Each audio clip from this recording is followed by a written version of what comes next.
Selamat pagi anak-anak. Sebelum kita memulai ibadah kita mau menyapa Tuhan kita begitu dahsyat. Angkat satu pujian buat Tuhan kita. Selamat pagi Tuhan.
Kita berdoa terlebih dahulu yang dipimpin oleh Miss Elizabeth.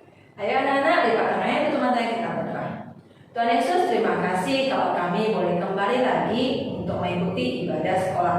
Tuhan berkati setiap anak-anak yang mengikuti di rumah, berkati sinyal yang kami pakai, bahkan Tuhan Kau berkati agar anak-anak bisa konsentrasi dan boleh mengerti akan firman Tuhan.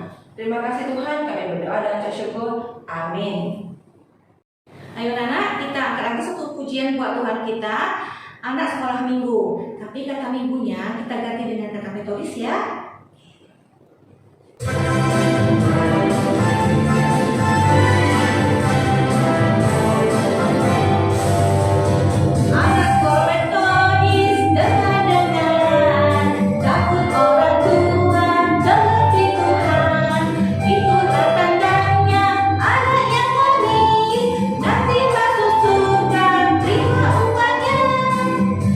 Sekali lagi nama ya.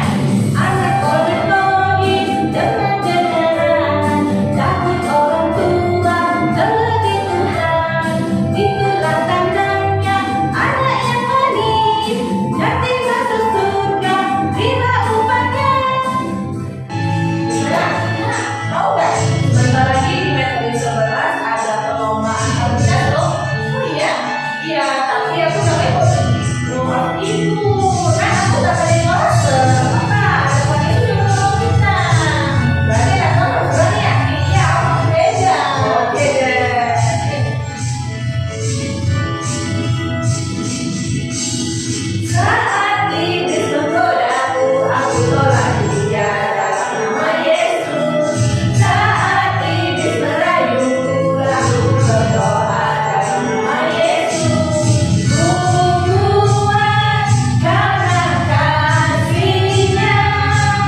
biar pergi semua nyamuknya.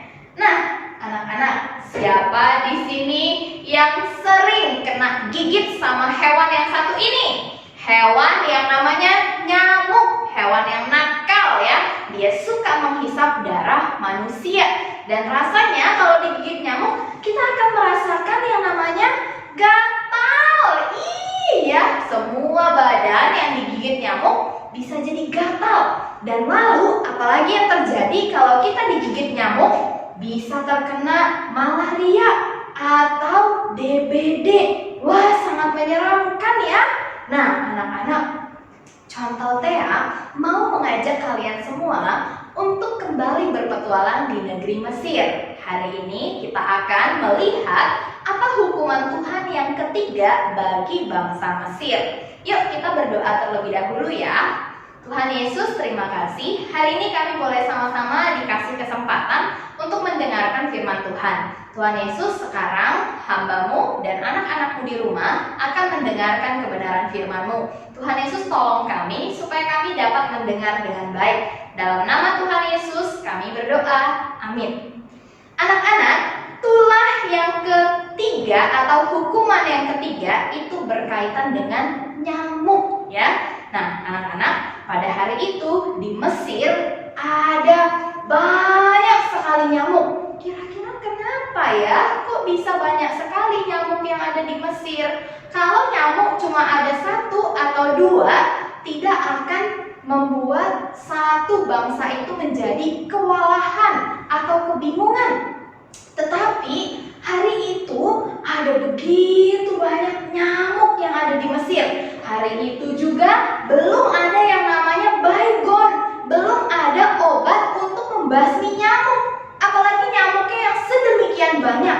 Hal ini membuat semua orang jadi pusing ya. Semua orang jadi kesusahan karena jumlah nyamuknya sangat banyak.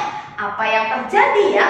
Kenapa jumlah nyamuknya bisa sangat banyak? Yuk sama-sama kita dengarkan cerita hari ini. Anak-anak tentu ingat, kemarin bangsa Mesir sudah dihukum dengan katak yang jumlahnya juga sangat banyak. Tetapi Firaun, penguasa Mesir itu, dia tetap tidak mau melepaskan bangsa Israel untuk pergi dari Mesir. Hingga akhirnya Tuhan kembali menghukum bangsa Mesir. Anak-anak, tanah Mesir itu bukan tanah yang kecil.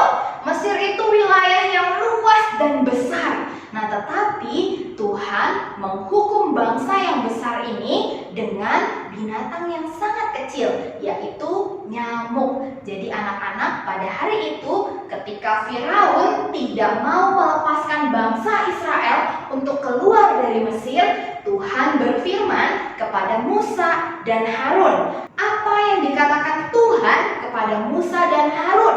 Yang dikatakan adalah demikian. Hai Musa, hai Harun, pergilah kamu menemui Firaun.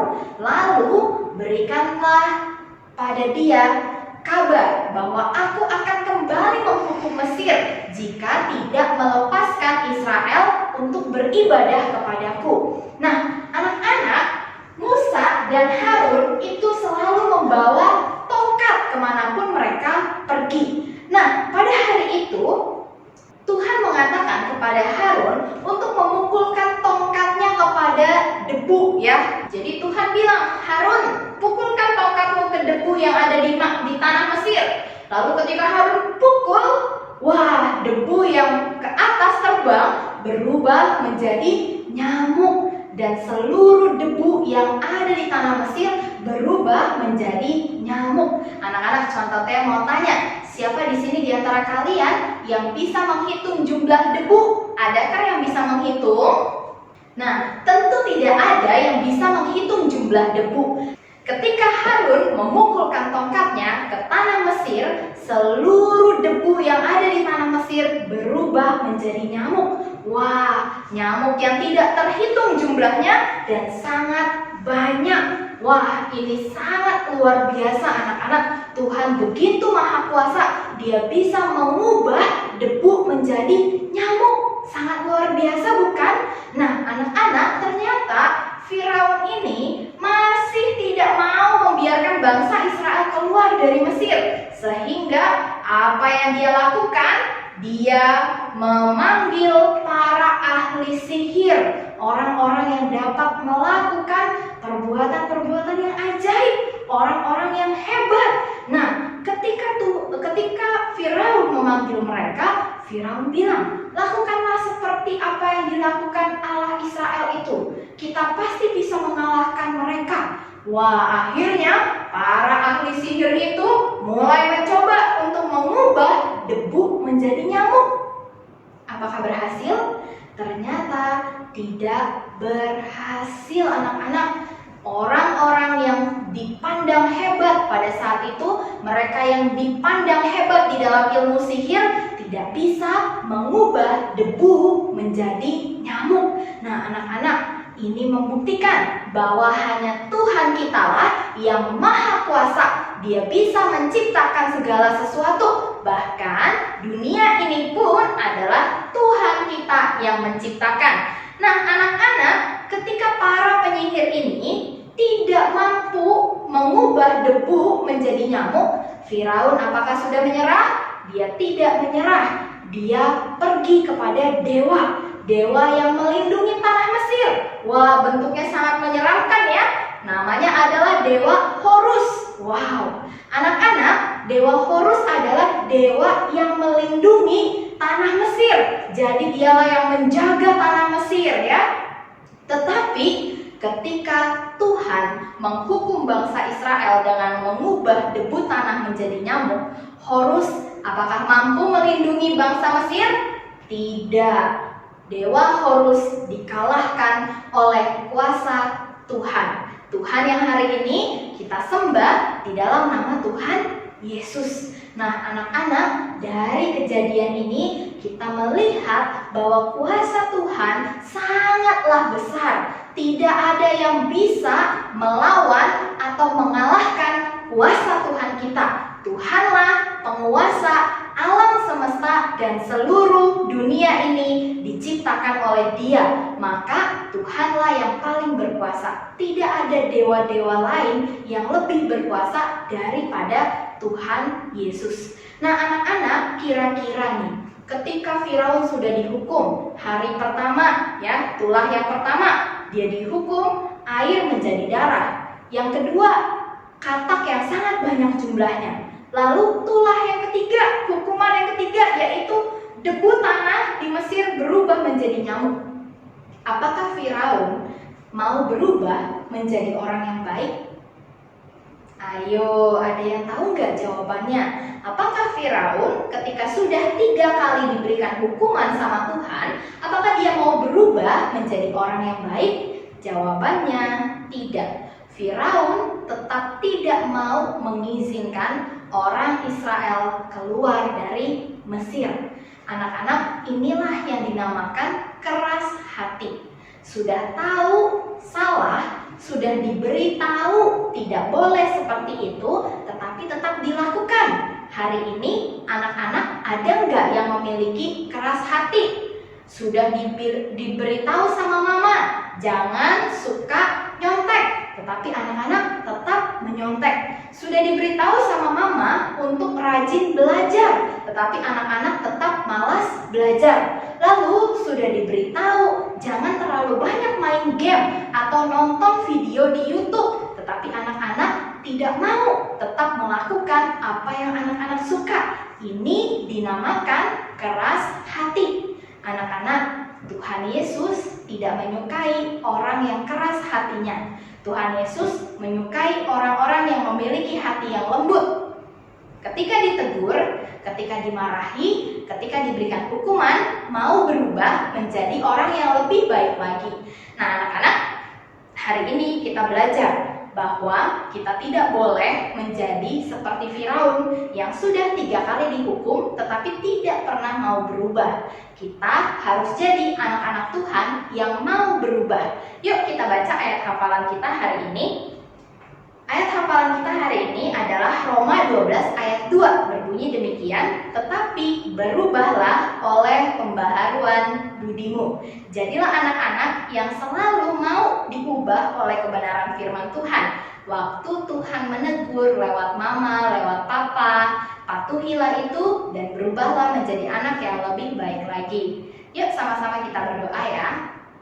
Tuhan Yesus, terima kasih. Hari ini aku sudah boleh mendengarkan firman Tuhan. Tuhan Yesus tolong supaya aku bisa berubah menjadi anak-anak yang lebih baik lagi dan aku dapat menjadi anak-anak yang tidak keras hati. Tuhan Yesus tolong aku, di dalam nama Tuhan Yesus kami berdoa, amin. Nah anak-anak, contoh Tea punya 3 pertanyaan untuk kita semua. Apakah tulah yang pertama? Lalu pertanyaan kedua adalah, siapakah yang memukulkan tongkatnya ke tanah Mesir? Lalu yang ketiga adalah, di manakah ayat hafalan kita hari ini? Segera kirimkan jawabannya ke wali kelas kalian dan selalu diingat ceritanya karena minggu depan kita akan melihat kelanjutan cerita bagaimana Tuhan memberikan hukuman kepada bangsa Mesir. Sekian hari ini, mari kita sama-sama berdoa Bapa kami. Doa Bapa kami. Bapa kami yang di surga, dikuduskanlah namamu, datanglah kerajaanmu, jadilah kehendakmu di bumi seperti di surga. Berikanlah kami pada hari ini makanan kami yang secukupnya, dan ampunilah kami akan kesalahan kami, seperti kami mengampuni orang yang bersalah kepada kami. Dan janganlah membawa kami ke dalam pencobaan, tetapi lepaskanlah kami daripada yang jahat, karena Engkau yang mempunyai kerajaan dan kuasa dan kemuliaan sampai selama-lamanya. Amin.